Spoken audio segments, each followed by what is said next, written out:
Greetings, this is Paul the Poke from paulthepoke.com. Today's topic, trend update, Mount of Olives, Passover 2016. And what we're looking at, this is a picture with the view from the Mount of Olives, as if somebody were standing on the Mount of Olives looking to the west toward the Temple Mount. And there is the Dome of the Rock, the Muslim shrine. Over here to the left of the picture is the Al-Aqsa Mosque. Over here to the right of the picture, kind of in the middle, you see me circling, that is the Eastern Gate, or the Golden Gate. And we're going to talk about that in just a little bit. But the scripture reference is Zechariah 14 verse 4. On that day his feet shall stand on the Mount of Olives that lies between Jerusalem on the east, so this is the east of the Temple Mount, and the Mount of Olives shall be split in two from east to west by a very wide valley, so that one half of the mount shall be moved northward and the other half southward. And what happened on Passover 2016, there was a Passover sacrifice on the Mount of Olives, and over 400 people attended the event.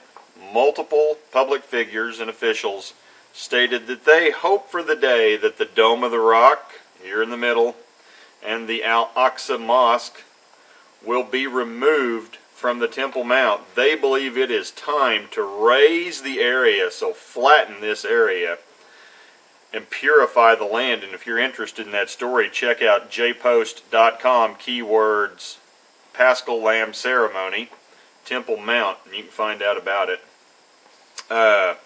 And you can bet your last shekel that those attending the Passover ceremony know this verse in Zechariah. They know this is where their Messiah is going to return. They remember it. And so does Zechariah, and his name means Yahweh remembers.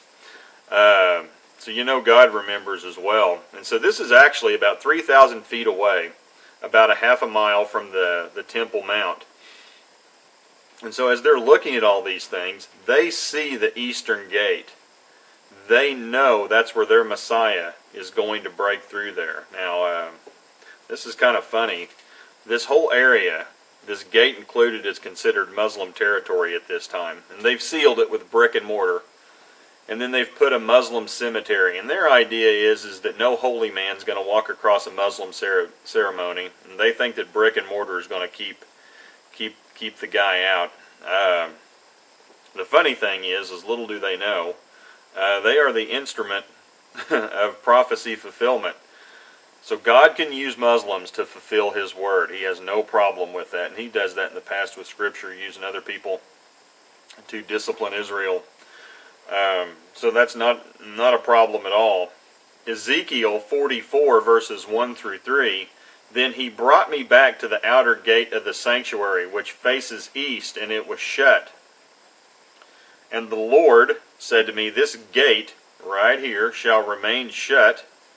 It shall not be opened, and no one shall enter by it, for the Lord, the God of Israel, has entered by it.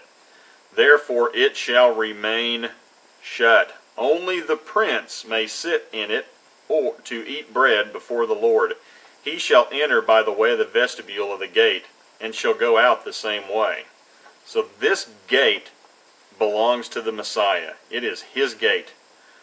And Ezekiel was told by the Lord, and the Hebrew word for Lord, all caps, L-O-R-D, is Yahweh. And I mean, this is the definitive name for God, and it means the existing one. And He says only the prince may enter this gate. And it's His gate. It's stated 4 times in Ezekiel 44 verse 2. The gate is to remain closed to others. Yahweh, God, is in charge of the gate. So now fast forward, 500 to 600 years from the prophets. And the Mount of Olives, from where this picture is taken, this is where Jesus ascended into heaven. And He is promised to return in the same manner. And we see this in Acts 1 verses 11 and 12, and said, Men of Galilee, why do you stand looking into heaven? This Jesus, who was taken up from you into heaven will come in the same way as you saw him go into heaven." Then they returned to Jerusalem from the mount called Olivet, which is near Jerusalem, a Sabbath day's journey away. So I mean, it's literally just a little over a half a mile to walk back across the valley into Jerusalem. And so here we are, 2,600 years from the prophets, roughly 2,500 from Ezekiel, and closing in on 2,000 years from the Acts verse where a couple of angels told the apostles, hey, this is the place Jesus is coming back. And so when he returns, this will be his view. Now, I don't know if the Dome of the Rock will be there or not. There will be a temple. Some people think the temple will be placed around the gate so that the court of the Gentiles would be where the mosque is located. It may be raised and this mosque may be gone. I don't know. But time's going to tell, and this is what Jesus will see when he comes back. If you're interested in these topics, please feel free to check out www.paulthepope.com. Keywords, trend update, Mount of Olives.